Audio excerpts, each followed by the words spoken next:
How do I decide with clients whether they should take Social Security at age 62 or not? Stay with me. So, as a financial advisor, this is one of the most common questions that we get in retirement planning. And it's a bit of art and a bit of science, but often I have to work with clients to determine whether they should take Social Security at age 62, 67, or age 70. Now, a lot of Americans take Social Security at age 62. Why is that? A lot of Americans, especially the baby boomer generation, were pushed out of the workforce at age 62 to 64. It could be health reasons, it could be family reasons, it could be downsizing of the company and they just want to get rid of their older, higher paid employees. There's a multitude of reasons why people are pushed out of the workforce in between the ages of 62 and 64. And when that happens, people typically are not prepared for retirement and they may panic and start taking their Social Security at age 62, or they just may not have a financial choice but to start taking their Social Security at age 62. Now, the way Social Security works is that you can take it as young as 62, as old as 70, and the longer you wait for Social Security, the more money you get. So typically, it's not advised to take Social Security at age 62.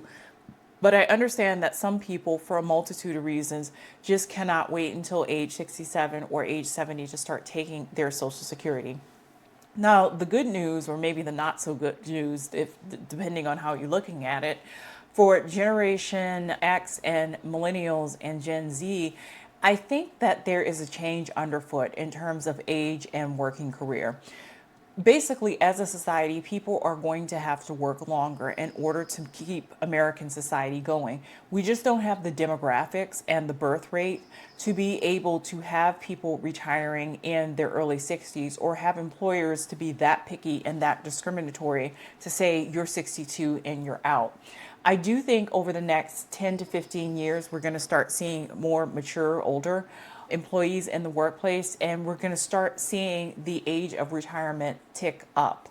There's already conversations that have been going on for a very long time of extending the age of Social Security and making full retirement age from 67 to 69 or even 70.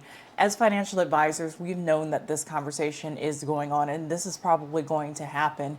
And I actually do factor that into my Social Security retirement planning for my clients. But a lot of people retire and take Social Security at 62 simply because age discrimination. And as a society, we're not going to be able to continue to discriminate against older employees. We're going to have to embrace them into the workforce and allow people the opportunity to work longer if they choose. But the reality behind America is a lot of people are working longer simply because they can't afford to retire.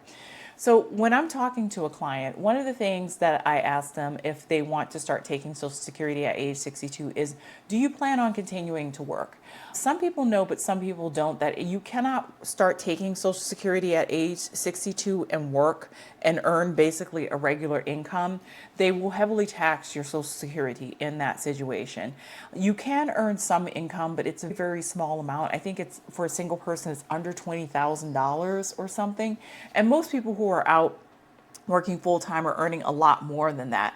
So if a client tells me they definitely plan on working, or there's a strong possibility of working beyond the age of 62, then taking Social Security is pretty much off the table at that point, and they're going to wait longer to start taking their Social Security. The next question we talk about, if there is a spouse or a partner, or if there's another source of income. Maybe they have a spouse and the spouse is older and it makes sense for the spouse to take their Social Security, but for this individual to hold off on taking their Social Security. Perhaps they have an annuity or a pension or some other source of income that kicks in at 60 that can make them delay their Social Security. Basically, do they have other sources of income that they can rely on for a year or for a few years so that we can extend the amount of time between now and when they start taking Social Security? If they do have other sources of income, or a spouse or an annuity or a pension, we definitely take a look at that and see how long they can live off of that money. Sometimes we find out the person doesn't really need to take Social Security until full retirement age or age 70. They're doing perfectly fine. Sometimes it's really not enough money, and then we take a look at taking Social Security at age 62 again. The next thing I always ask about is the person's general health. How healthy is this client? And oftentimes my clients have been clients for many years. I've known them for over a decade of their lives. And because I'm involved in their finances, I know everything that's going on. And if I have a client that has had a challenging health history or has had very serious diagnosis, like they've had cancer, they've had heart disease, they've had a multitude of illnesses in the decade leading up to their retirement, that would be an argument for potentially taking Social Security earlier.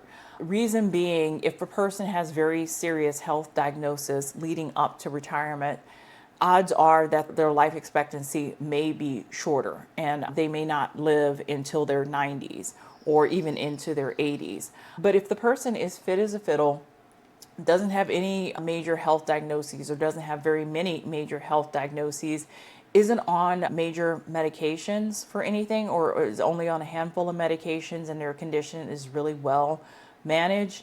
Also balance issues, believe it or not, outside of cancer and heart diseases, one of the biggest way that people die is slip, trips, and falls. So I do pay attention to balance issues and whether the client is walking with a cane or a walker or things like that. And if they start experiencing balance issues relatively young, and I do have some clients in their early mid 60s who start experiencing balance issues, to me that's a sign that maybe they need to take Social Security earlier rather than later because they may have some serious health challenges and may not make it that far into retirement. So another thing that we talk about in determining whether a person should take Social Security at age 62 or wait longer is the health status of the immediate family. I often ask people, how long did your mom live? How long did your dad live? How long did siblings live? And how did they die? Or are they still alive? And are they in good health? If everybody in the family died before age 70, we're taking Social Security at age 62. If everybody in the family lived until their late 90s, I have some clients whose family relative regularly lives into triple digits. So they regularly live into 100 beyond. That's an argument for taking Social Security at age 70. I don't count things like accidents and things like that. That's not a natural death. But heart disease, cancer, things like that of immediate family, we take a look at that and we decide whether or not to take Social Security at age 62. Now, I do encourage people to work with an accountant or a financial advisor to determine whether they should take Social Security early. Sometimes they end up, if you don't speak with an accountant or a financial advisor, a person may be in such a rush to get to taking the Social Security at age 62 that they inadvertently create a tax situation for themselves.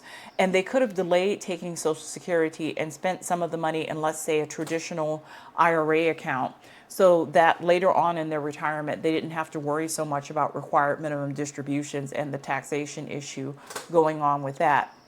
So I do encourage people to think big picture and also have a conversation with either an accountant or financial advisor in the years leading up to retirement to determine whether they should take Social Security at age 62.